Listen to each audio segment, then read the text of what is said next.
कहानी शुरू होती है शिकागो के एक मानसिक चिकित्सालय से। यहाँ एक छोटा लड़का डॉक्टर से रो रो कर विनती कर रहा है कि उसे बाहर जाने दिया जाए। उस लड़के का नाम है जैक। 3 दिन पहले ही उसके पिता अचानक पागल हो गए और चाकू से पत्नी की हत्या कर दी और पीछे बचा सिर्फ 7 साल का जैक। लेकिन जब पुलिस ने पूछताछ की तो जैक ने कहा कि यह सब उसके कमरे में रहने वाले एक और छोटे लड़के ने किया है, जबकि पूरे अपार्टमेंट में जैक के अलावा कोई दूसरा बच्चा था ही नहीं। डॉक्टरों को लगा यह सब उसकी कल्पना है, इसीलिए उन्होंने उसे समझाया और चले गए। लेकिन रात होते ही जैक अकेले कमरे के कोने में सिकुड़ कर बैठा था। तभी ऊपर की लाइट तेजी से टिमटिमाने लगी। घबराया हुआ जैक कैमरे की तरफ मदद के लिए चिल्लाने लगा। दरवाजा पीटने लगा कि कोई उसे देख ले। अचानक एक सफेद हाथ ने उसका हाथ पकड़ लिया और जोर से उसे फर्श पर पटक दिया। जब सुरक्षा कर्मचारी पहुंचे तो जैक अजीबोगरीब अंदाज में कमरे में इधर उधर भाग रहा था। उन्होंने तुरंत डॉक्टर को बुलाया, लेकिन जब दोनों वापस पहुंचे तो जैक खून से लथपथ पड़ा था। उसकी सारी हड्डियां टूटी हुई थीं, मानो किसी अदृश्य ताकत ने उसे बीच से तोड़ दिया हो। पूरा परिवार रहस्यमय तरीके से खत्म हो गया। यह खबर जल्दी ही पूरे शहर में फैल गई। जैक का अपार्टमेंट अब शगुनी जगह मान लिया गया, लेकिन वहां का प्रबंधक आवेई इसे छोड़ना नहीं चाहता था। वह अपनी दमा से पीड़ित बहन रोज और छोटी बहन श्याओली के साथ वहीं दसियों सालों से रह रहा था। जैसे जैसे किराएदार कम होते गए उसे डर था कि नौकरी भी न चली जाए, इसलिए उसने मकान मालिक से वादा किया कि वह नए किराएदार जरूर लाएगा।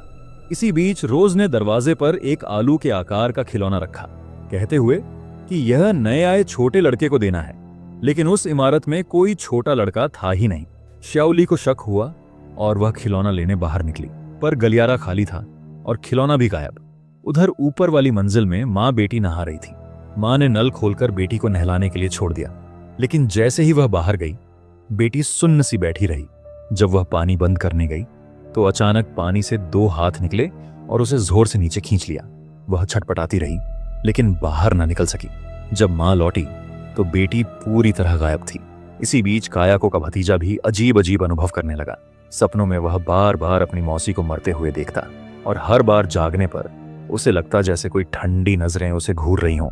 उसे यकीन हो गया कि उसकी मौसी की आत्मा अब भी भटक रही है।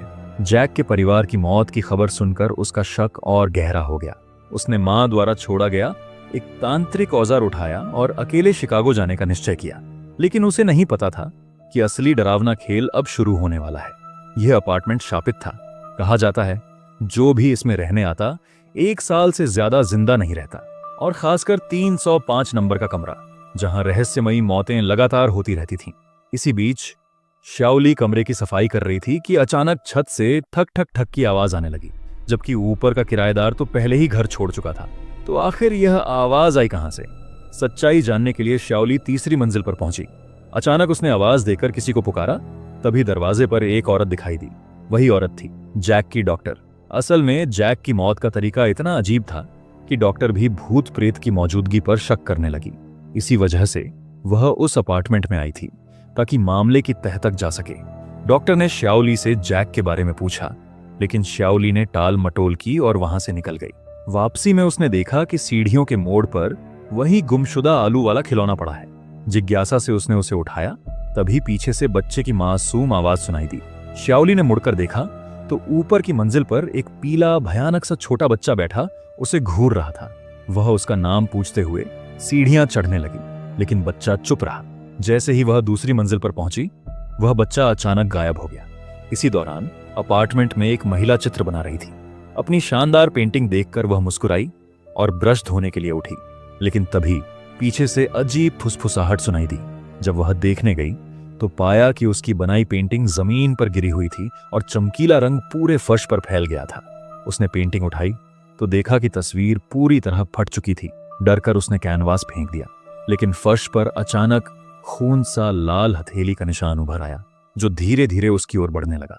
घबराकर वह पीछे हटने लगी। दीवार पर लगी तस्वीर से खून के आंसू बहने लगे और कुछ ही पलों में वे खून की लकीरें काले बालों में बदल गईं। तभी काया को टेढ़े मेढ़े शरीर के साथ तस्वीर से बाहर रेंग आई। महिला इतनी दहशत में थी कि उसकी टांगें जवाब दे गईं। उसकी चीख गूंज उठी, लेकिन कायाको का हमला रुकने वाला नहीं था। रेंगने की डरावनी आवाज के बीच सब कुछ हमेशा के लिए खामोश हो गया। दूसरी ओर रोज घर पर खिलौनों से खेल रहा था। अचानक उसने देखा दूसरी मंजिल पर खड़ा लाल कपड़े वाला मजदूर पलक झपकते ही तीसरी मंजिल पर पहुंच गया। यह देखकर रोज बुरी तरह घबरा गया। जब उसने दोबारा खिलौने की ओर देखा तो खिड़की के पीछे से काली आंखें उसे घूर रही थीं।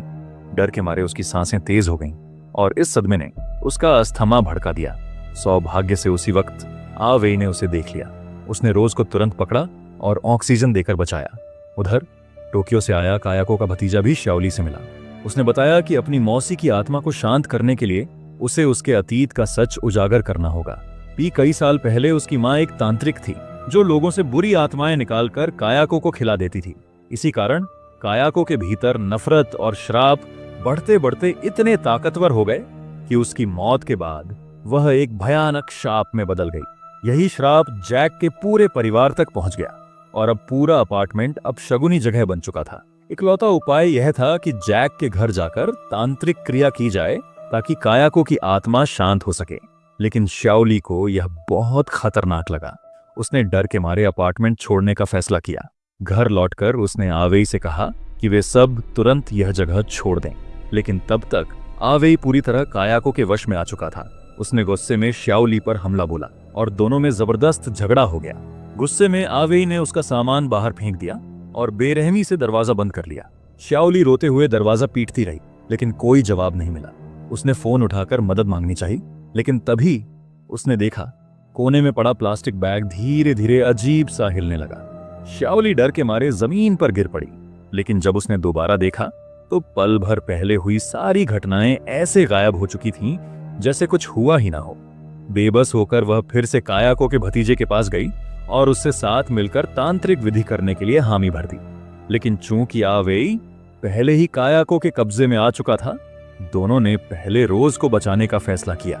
सौभाग्य से आवेई उस समय दीवार की मरम्मत में व्यस्त था और उनकी ओर ध्यान ही नहीं दिया। इस तरह तीनों बिना किसी बड़ी बाधा के जैक के कमरे तक पहुंच गए। उन्होंने मोमबत्तियां जलाईं और भतीजा बीचों बीच बैठकर मंत्र पढ़ने लगा। ज्यादा देर नहीं हुई थी कि पूरे कमरे में कायाको की नफरत से उपजा रक्त इकट्ठा होकर एक डरावना रूप लेने लगा। तभी कायाको खुद उनके पीछे प्रकट हो गई। श्याओली भागना चाहती थी लेकिन सामने से आवेई आ गया। उसकी आंखें अब बिल्कुल जानवर जैसी हो चुकी थीं, जो गुस्से से भतीजे को घूर रही थीं। वह तुरंत भतीजे पर टूट पड़ा। भतीजा इधर उधर भागते हुए बचने की कोशिश करने लगा। उसने पास पड़ी लोहे की छड़ उठाई और आवेई को उसकी सुध में लाने की कोशिश की, लेकिन आवेई पूरी तरह पागल हो चुका था। उसने बेकाबू होकर भतीजे को पीटना शुरू कर दिया और कुछ ही पलों में भतीजे की मौत हो गई। उसी वक्त काया को भी दोनों बहनों की ओर रेंगते हुए बढ़ रही थी। वे दहशत में भागी, लेकिन हर दरवाजा अपने आप बंद हो जाता। आखिरकार वे फिर से जैक के कमरे में लौट आईं। वहां श्याओली ने देखा कि उसका प्रेमी बाथरूम में मृत पड़ा है। वह टूटकर उसके शव को गले लगाकर रोने लगी, लेकिन अचानक शव बदल गया और काया को उसका पीछा करते हुए उस पर झपट पड़ी। इसी बीच रोज दौड़कर वापस मंत्रोच्चार वाली जगह पर पहुंचा। अपनी बहन को बचाने के लिए उसने वह रक्त से भरा कटोरा उठाकर पी लिया। जैसे ही उसने आखिरी बूंद पी ली, सारी अजीब घटनाएं शांत हो गईं। काया को गायब हो चुकी थी। श्याओली ने फौरन रोज को साथ लिया और दोनों वहां से भाग निकले। दूसरी ओर आवेई भी होश में आ गया, लेकिन अपने खून से सने हाथ देखकर वह पछतावे में डूब गया और श्याओली की पुकार का कोई जवाब नहीं दिया। श्याओली जैसे ही बाहर निकली, पीछे से मरा हुआ भतीजा सीढ़ियों से उसकी ओर आता दिखा। उसके हाथ पांव टेढ़े मेढ़े थे, गर्दन से खून टपक रहा था और अंत में वह क्रोध में आकर आवेई पर टूट पड़ा। अंतिम दृश्य में श्याओली और रोज एक एम्बुलेंस में बैठकर वहां से निकलते हैं।